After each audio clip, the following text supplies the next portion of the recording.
Government seal వేసారు. 3 దినాల తర్వాత ఈయన లేస్తానని చెప్పాడు.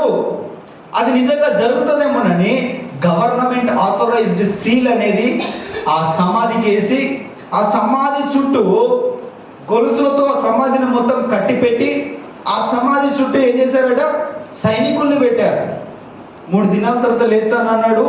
ఇది వాళ్ళు ఏ విధము చేతనైనా జరిగించి మా ప్రభువు లేచాడని వారు చెప్పుకుందరేమో, అది మేము జరగనీయకుండా కాపాడదామని చెప్పి వారు ఏం చేశారట, దానికి ముద్ర గుద్ది భద్రపరిచారు. హల్లెలూయా. ముద్ర గుద్ది భద్రపరిచినటువంటి ఆ సమాధి 3వ దినము రానే వచ్చింది. దేవుని యొక్క కార్యము జరిగింది. హల్లెలూయా.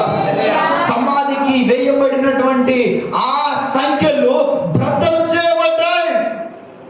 చీకటిగా ఉండే ఆ గుహలో వెలుగు ప్రకాశించింది. ఆ వెలుగు లోకమంతటికి వెలుగుగా మార్చబడ్డది. హల్లెలూయా.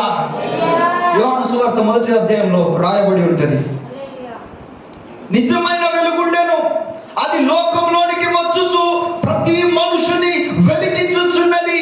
ఆయన లోకంలో ఉండెను, లోకము ఆయన మూలముగా కలిగెను, కానీ లోకము ఆయనను గ్రహింపలేకనే ఇది వెలుగు కాదు, మేము ఆర్పేస్తే ఆరిపోయే దీపం అనుకున్నారు. ఒక భక్తుడు పాట రాశాడు, నా దీపము యేసయ్యా నీవు వెలిగించినావు, సుడిగాలిలోనైనా జడివానలోనైనా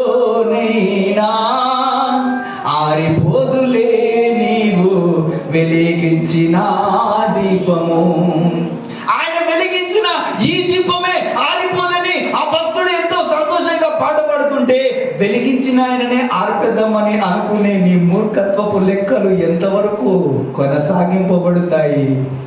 గొప్పవాడా, అధికారము చేతిలో ఉన్నవాడా, పాలన నాదే అనుకుంటున్నా నీ ప్రణాళికలు ఎంతవరకు కొనసాగుతాయి అనుకుంటున్నావు?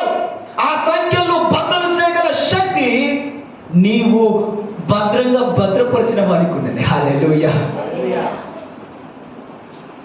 ఆయన వెలుగు కమ్మని పలకగా, ఆయన వెలుగు కమ్మని పలికితేనే వెలుగు కలిగింది. ఆ చీకటిని నీవు ఆ సమాధిలో ఆ దేహాన్ని భద్రపరిచినప్పుడట వెలుగు తనలాడిందట, నేను ఎప్పుడు ఆయన దగ్గరికి చేరుతున్నా అని. హల్లెలూయా. హల్లెలూయా. ఆ ప్రభు చీకటిలోనా ఆయన దేహము మనిషి